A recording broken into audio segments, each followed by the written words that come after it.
the number 54 pick in the 2024 NBA draft, the Boston Celtics select Anton Watson, the big out of Gonzaga. And this is what the Celtics needed. They needed a wing, and they needed a big. Well, they got the wing with Baylor, what's the last name? Scheierman. Thank you very much. It's going to take me a little while to figure out his last name. But then they got the big here with Watson. Keep in mind, though, he's 6'8". He's about the exact same height as Jason Tatum and even an inch smaller than Al Horford, but he's got the size. 228 at 6'8". I like it. From Spokane, Washington, 23 years old, nearly 24, and he was a senior from Gonzaga. Let's see what he did. All right, he averaged 31.3 minutes per game, and he had 14.5 points per game, 7 boards. I love that, man. Rim protector. I'm loving it. 1.5 steals per game. He had less than a block, though, 0.7, which is what he averaged in college, and he shot 58% from the field.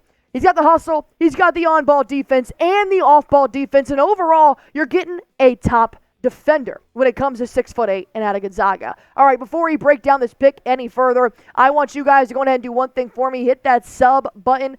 We did reach 38,000 subscribers. I saw it the first thing when I woke up this morning. Thank you guys so much for all of your support. But let's get to 40K, shall we? Hit that sub button for me. That way, if the Boston Celtics do anything, you have the latest news and information on your NBA champions, baby. Smitty, let's talk about this guy, all right? Let's do it. He is 6'8" with a wingspan of 7 feet. Yeah. And I know that the minute we're like, yes, we got a big. Ow, but he's 6'8". So I know that, it's not exactly the prototypical big, the 7-footer that everybody's looking to stand down in the paint and rim protect. Right. But with what the Celtics want to do on both ends of the floor, right? As far as what they want to do on offense, they want to spread the floor and have everybody be available and be a threat from the outside. Anton Watson last year at Gonzaga shot 41.5% from 3, but he only shot 1.5 a game. Still a threat, but not a guy who takes a high volume.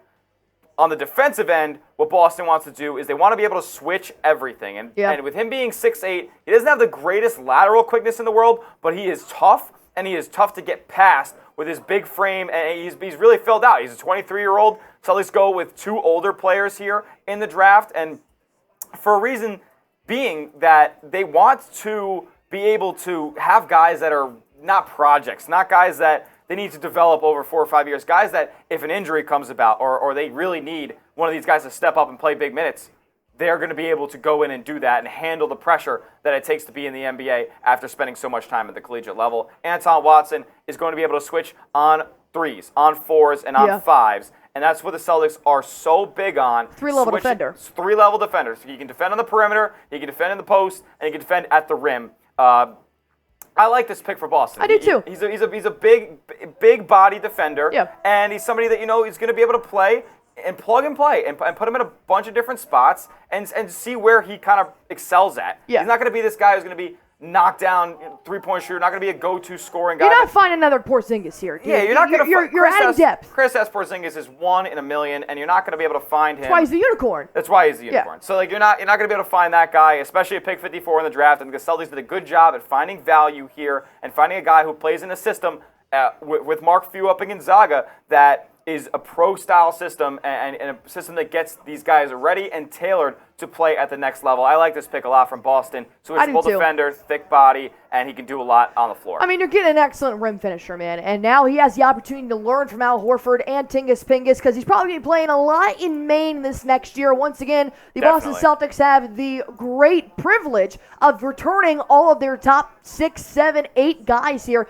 And he does have a very light touch when it comes to finishing around the rim, hook shots, fadeaways. So I do think when he develops in Maine, you got to think the Maine G League team is also a phenomenal team. They just competed for the G League championship, and we know Brad Stevens dabbled in that pool a little bit when it came to some points in the regular season. So like I said, once again, 58% from the field. He's already got the soft touch, and he does have low free throw percentages, but he's only made actually 30% of his threes.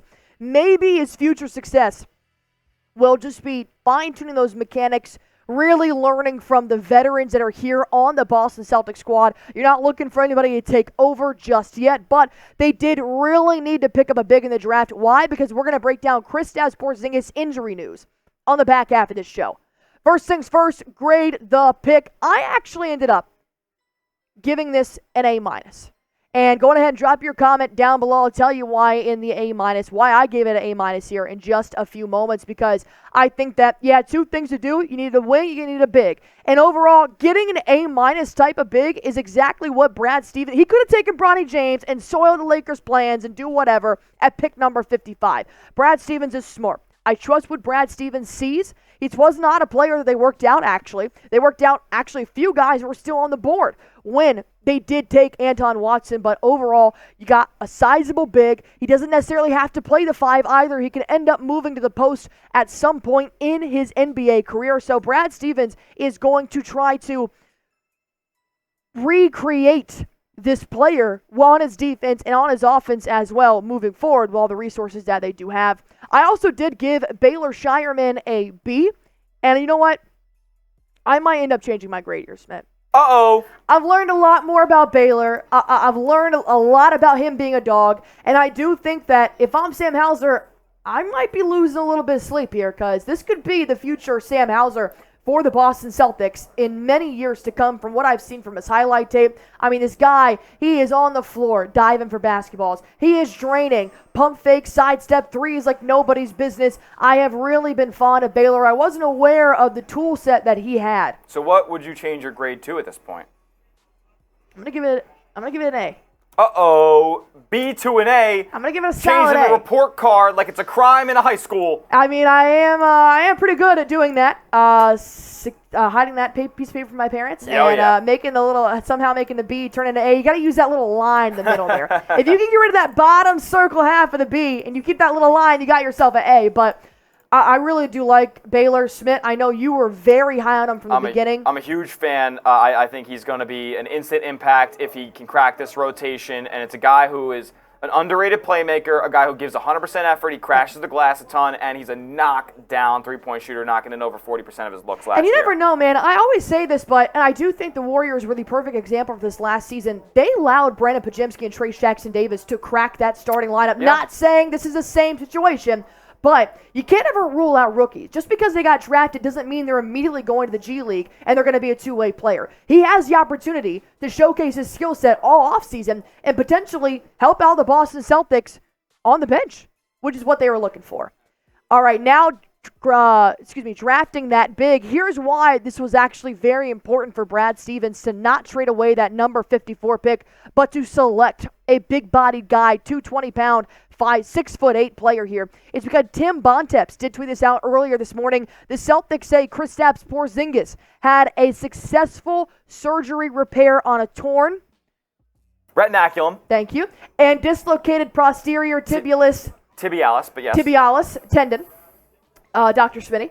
And MD. That he will return to play in 5 to 6 months. So as of right now, being in June, it looks like he could return late November at the earliest, possibly a December start time here for Kristaps Porzingis. We all know the NBA starts in the middle of October. I mean, you got to give this man credit. Thankfully, the surgery was very successful, and I mean, he deserved some rest. He played a hell of a game in Game 5, knowing that there was no tendon in this man's left leg. And he immediately tweeted that out shortly after the Boston Celtics tweeted out the injury update here on Porzingis, saying, "Thanks for the support. Everything went smooth. Now we'll take the time to heal up and get ready to go again." So Kristaps Porzingis, the guy's a dog. This guy's a warrior. That's why he's a unicorn. They don't make him like Tingus Pingus. We do hope that he does have a phenomenal recovery. We hope he can come back as early as possible. But now you've got 38-year-old Dominican father of 5 Al Horford. You got Porzingis, who won't be available until possibly December, and Luke Cornett, who's a free agent.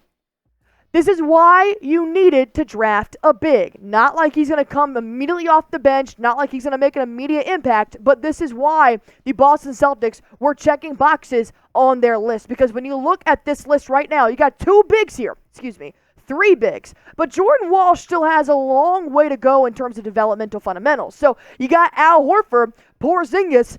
Horford's 38, he cannot play 40 minutes. And Porzingis, who can't play until December. And then Jordan Walsh, who really has only gotten 2 minutes in the NBA right now. So when you look at the free agents here, well, you can also get team options because Neemias Queta is still in here as well. Neemias Queta, who I love when it comes to being a guard at the rim. I mean, he is big body. He knows how to protect that rim. He will guard it with his life. But besides that, I'm not seeing NBA ready type of caliber style of play.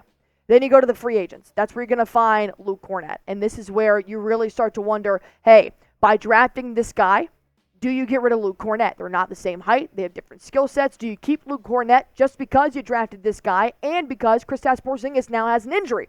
So this is all a big domino effect. One falls, the rest will follow. But nonetheless, Brad Stevens probably has to be the smartest GM I've ever seen in my entire life. Whatever he does, I trust him. I'm going to name my first kid Brad. So Anton Watson, you are a Boston Celtic, the big from Gonzaga. Welcome to what it takes to be an NBA champion, joining the Boston Celtics. All right, you guys go on ahead, hit that sub button for me. The latest injury news, breaking news, rumors, draft rumors, does not matter. We've got it for you guys right here. All you guys have to do is go on ahead and subscribe and join 38,000 loyal people here at Celtics Today by Chat Sports.